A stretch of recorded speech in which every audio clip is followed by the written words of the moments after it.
అదే RTV app వార్తల్ని క్షణాల్లో చదివే అవకాశం ఉంటుంది. ఒక న్యూస్ పేపర్, ఒక టెలివిజన్ ఛానల్ మీ చేతుల్లో ఎప్పుడూ ఉంటాయి. ప్రొద్దుటూరు నియోజకవర్గ ప్రజలందరికీ మీ బిడ్డలాంటి రాచమల్లు హృదయపూర్వకంగా నమస్కరిస్తూ, మార్చి 27వ తారీఖున 3వ నెలలో గోపవరం గ్రామ పంచాయతీకి సంబంధించిన ఉప సర్పంచ్ ఎన్నిక నిర్ణయించబడి ఉన్నది.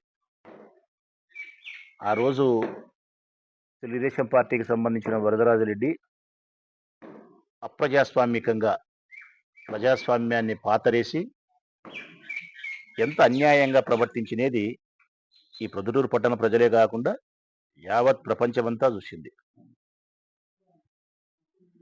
20 మంది కలిగిన వార్డు మెంబర్ల గోపవరం గ్రామ పంచాయతీలో 20 మంది వార్డు మెంబర్లు, అందులో 19 మంది మేము గెలిచినాము వైఎస్ఆర్ కాంగ్రెస్ పార్టీ, ఒక్కరు తెలుగుదేశం పార్టీ గెలిచినారు. ఇది 4 సంవత్సరాల కిందటి మాట. మార్చి 27వ తారీఖున ఉప సర్పంచ్ను ఎన్నుకోవాల్సి ఉంది.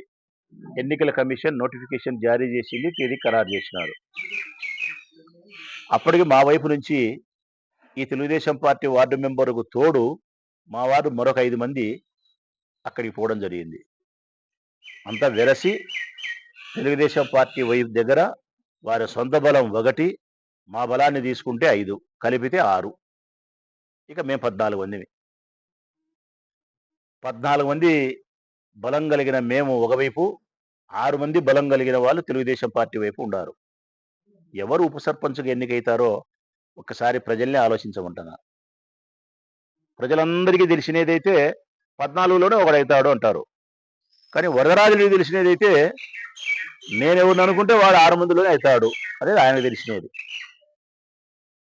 దీనికి ప్రభుత్వం ఉంది కాబట్టి పోలీసులను, రెవెన్యూ డిపార్ట్మెంట్ను, ఎన్నికల నిర్వహణ చేసే అధికారులను అందరినీ కూడా ఆయన అధికారానికి దాసోహం అనిపించుకొని అధికారాన్ని పూర్తిగా దుర్వినియోగం చేసి ప్రజాస్వామ్యానికి పాతరేసి ఒక చిన్న ఉప సర్పంచ్ ఎన్నికను వైఎస్ఆర్ కాంగ్రెస్ పార్టీకి దక్కకూడదు, తన పార్టీకి తనకు సంబంధించిన వాడిని చేసుకోవాలనే ఉద్దేశంతో ఆయన చేసిన హింస అంతా ఇంత కాదు.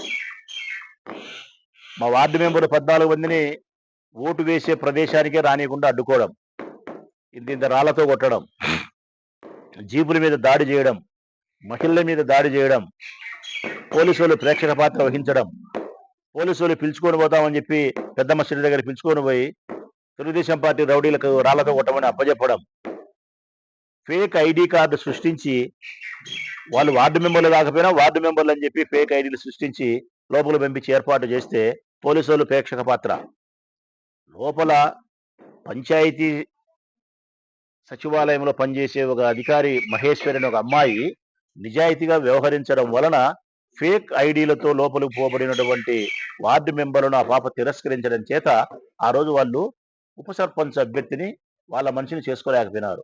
నిజంగా ఆ పాపే గన మహేశ్వరి అనే అమ్మాయి గన ఉద్యోగస్తురాలు, అవినీతి పరురాలు ఏంటి గన అధికార దుర్వినియోగానికి వరదరాజుడి యొక్క అధికార దుర్వినియోగానికి లోబడి ఉంటే గన ఈరోజు ఎన్నిక లేదు. నిజంగా ఎన్నిక జరుగుతుంది అంటే గన కారణం ఆ పాప నిజాయితీ. ఫేక్ ఐడీలతో వచ్చిన వార్డు మెంబర్లను ఆ పాప తిరస్కరించింది. ఆ తర్వాత ఎన్నికల అధికారి మీద ఒత్తిడి, ఆయన పేరు ఏం పేరు, అధికారి పేరు ఆ రోజు వచ్చింది రామాంజనేయ రెడ్డి, ఆయన మీద ఒత్తిడి చేసినారు. ఫేక్ ఐడీలతో వచ్చిన వాళ్ళను ధృవీకరించండి, లేదు మేము వచ్చిన 6 మంది 7 మందితోనే కోరం ఉందని చెప్పి ఎన్నుకుంటాం రాసుకోండి అని చెప్పి ఒత్తిడి చేస్తే ఆయన వినకపోతే గొడవ చేసి ఆయన్ని తిట్టి, బండబూతులు తిట్టి, బయట రాళ్లతో మమ్మల్ని కొట్టి, పోనీ మేము మా వార్డు మెంబర్లు పిలుచుకొని అక్కడికి పోతామంటే పోలీసు వాళ్ళు మమ్మల్ని అలౌ చేయరు. 144 సెక్షన్ ఉంది, 36 యాక్ట్ ఉంది, అది ఉంది, ఇది ఉంది, మీరు రావద్దు, మేము రాము, మీరు పిలుచుకొని పోండి అంటే వాళ్ళు పిలుచుకొని పోయి పెద్దమ్మ చెట్టు దగ్గర కొట్టించి పంపిస్తారు. లోపల చూసే పంచాయతీ కార్యాలయంలో ఎన్నిక ఓటేసే చోట వార్డు మెంబర్లు తప్ప తెలుగుదేశం పార్టీకి సంబంధించినటువంటి వరదరాయుడు మనుషులు అందరూ ఉన్నారు లోపల. ఎవరైతే ఉండకూడదు వాళ్ళు ఉన్నారు. వాళ్ళ తమ్ముడు భార్గవరెడ్డి ఉన్నాడు, ఈవి సుధాకర్ ఉన్నాడు, రాజశేఖర్ ఉన్నాడు, మహేశ్వర్ రెడ్డి ఉన్నాడు, ఎల్లయ్య ఉన్నాడు, పుల్లయ్య ఉన్నాడు, అందరు ఉన్నారు. పనికొచ్చేవాడు ఉన్నాడు, పనికిరానివాడు ఉన్నాడు. పోలీసు వాళ్ళు ప్రేక్షక పాత్ర. ఇంత అన్యాయము, ఇంత దుర్మార్గము ఒక చిన్న ఉప సర్పంచ్ పదవి కోసం ఊరంతా చెడ్డ పేరు తెచ్చుకొని మూట కట్టుకున్నాడు. అప్రజాస్వామ్యకమైన విధి విధానాలతో వరదరాజిరెడ్డి మూట కట్టుకున్నాడు పాపాన్ని, అధర్మాన్ని. మరిన్ని వీడియోస్ కోసం ఛానల్ ని సబ్స్క్రైబ్ చేయండి. లేటెస్ట్ అప్డేట్స్ కోసం వాట్సాప్ ఛానల్ ని ఫాలో చేయండి. అండ్ లింక్ డిస్క్రిప్షన్ లో ఉంది.